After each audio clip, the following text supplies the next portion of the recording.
What if I told you the single biggest financial decision of your life isn't your career, your investments, or even where you live, but who you marry?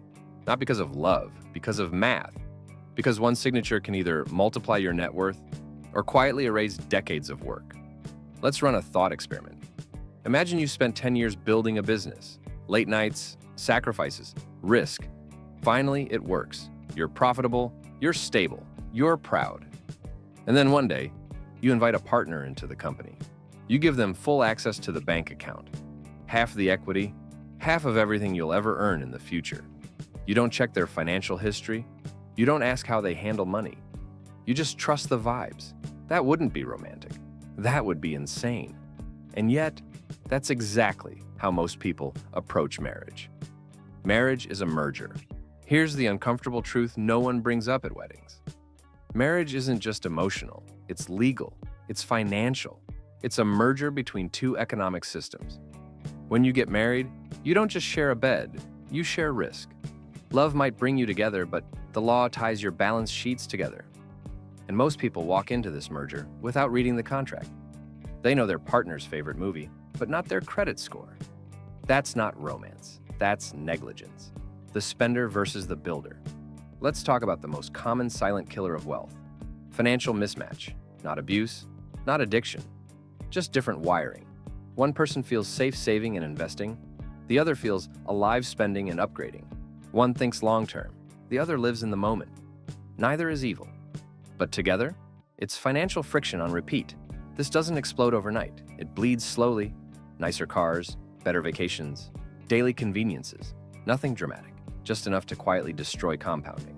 The tragedy isn't the money spent.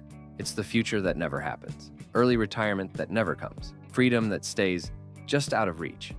And eventually the saver becomes the villain. The no person. So they stop fighting, they accept less. Not because they changed their dreams, but because the cost of arguing became too high. That's how ambition dies. Amazon Box by Amazon Box. The divorce multiplier. Now let's talk about the fast way wealth disappears. Divorce isn't just emotional pain. It's financial disassembly. One household becomes two. One rent becomes two. Then come the lawyers, the fees, the forced sales, the taxes, the bad timing. People think divorce splits wealth in half. In reality, it often destroys most of it. And the most dangerous part? Time. You don't just lose money, you lose years of compounding. And you don't get those back. Add alimony or child support, and suddenly your past becomes a permanent expense. I've seen people with great incomes living broke. Not because they don't earn, but because they don't keep. Financial infidelity. Here's something that should terrify you. Financial secrets. Hidden debt, hidden spending, hidden loans. Almost half of adults admit to lying to their partner about money. And when you're married, those lies can legally become your problem. You can be doing everything right and still drown because your partner is quietly drilling holes in the boat. Their credit score becomes your ceiling. Their debt becomes your liability. Their habits shape your future. This is why trust without transparency is dangerous. How to actually de-risk marriage. So what's the solution? Avoid marriage? No. Avoid bad mergers. First, radical honesty before commitment. Money conversations before rings. Credit scores on the table. Debt disclosed. Spending styles exposed, not later, before. Second, alignment. You don't need identical incomes. You need shared values. What does money mean to you? Freedom, security, status?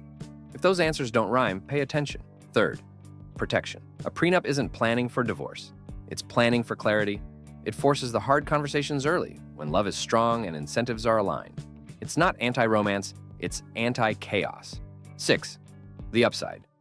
Now here's the plot twist. When marriage works financially, it's the most powerful wealth engine available. A good marriage doesn't just add to your life, it multiplies it. The goal isn't to stay single forever. The goal is to choose a partner who compounds you, not one who discounts your future.